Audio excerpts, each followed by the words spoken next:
N'importe quoi, laisse-moi te dire, la sagesse de Dieu se cache dans l'amour.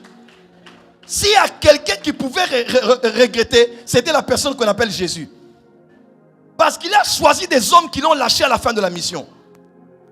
À vrai dire, Pierre était trop conscient qu'il aimait Jésus, que lui, de là où il était, il avait beaucoup d'amour pour Jésus. Mais Jean, il avait la conscience que Jésus l'aimait beaucoup.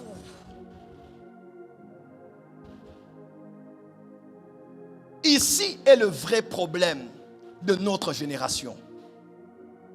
Êtes-vous Pierre ou êtes-vous Jean?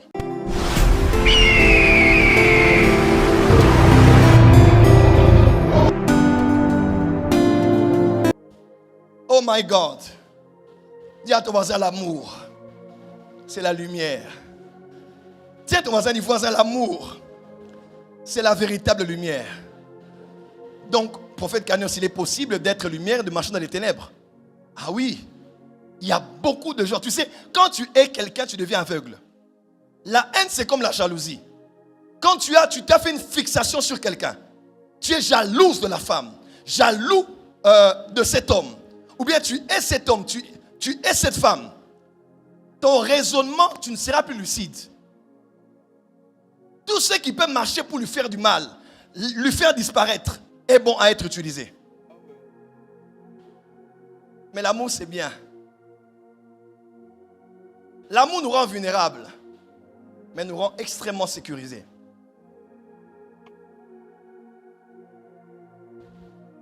Voilà pourquoi ne regrette jamais d'avoir aimé les gens.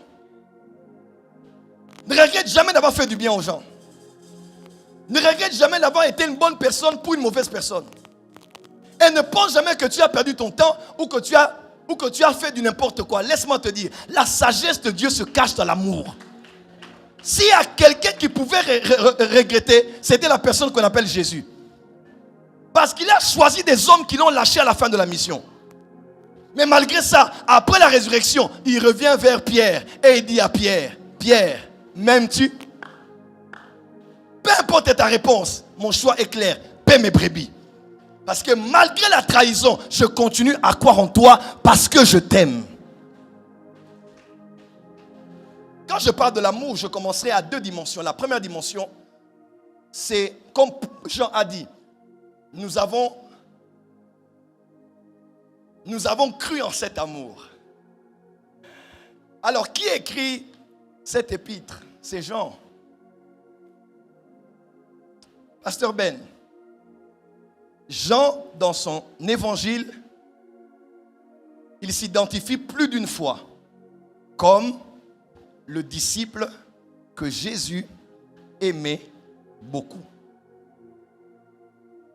Une deuxième fois, le disciple que Jésus aimait beaucoup.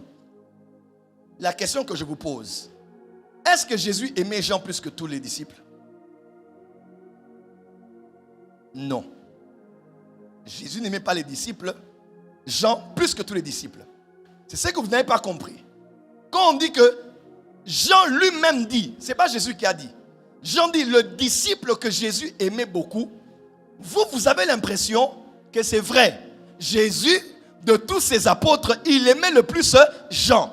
Non. C'est là où vous êtes dans la religion. C'est là où vous avez l'impression que Dieu a des fils préférés. Dieu a des enfants préférés. Ah, ça arrive dans leur vie parce que Dieu les aime beaucoup comme Jean. Oh, c'est arrivé dans la vie de cette maman pour ses enfants parce que Dieu l'aime beaucoup. Dieu ne nous aime pas beaucoup.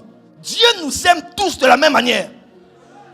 D'ailleurs, avant que tu ne sois chrétien, il a tant aimé le monde qu'il a donné son fils unique afin que quiconque... Il a donné son fils non pas à un monde aimant, mais à un monde qu'il a rejeté.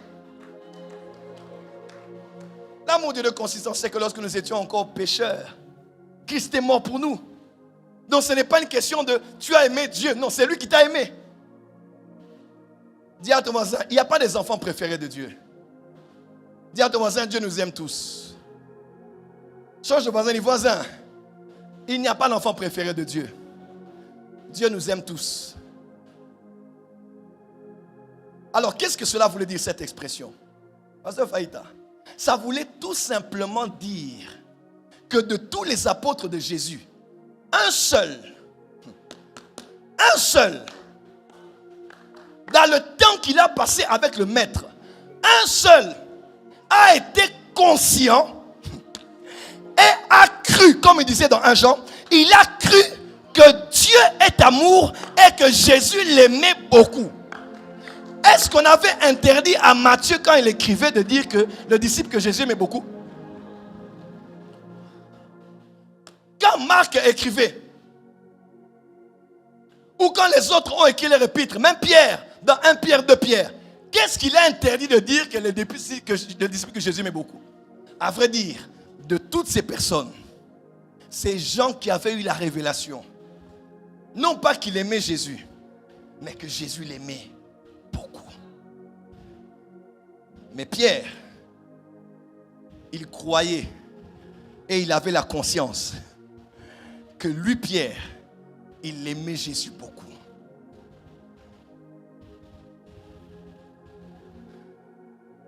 Il était toujours là pour le mettre.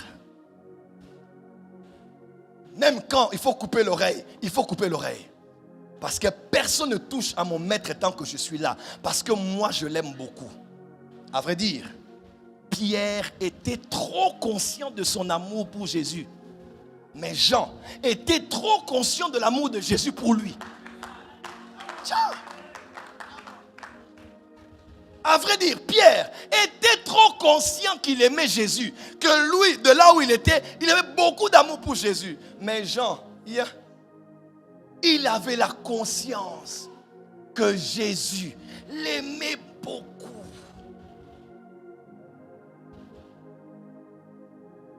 Ici est le vrai problème de notre génération. Êtes-vous Pierre ou êtes-vous Jean?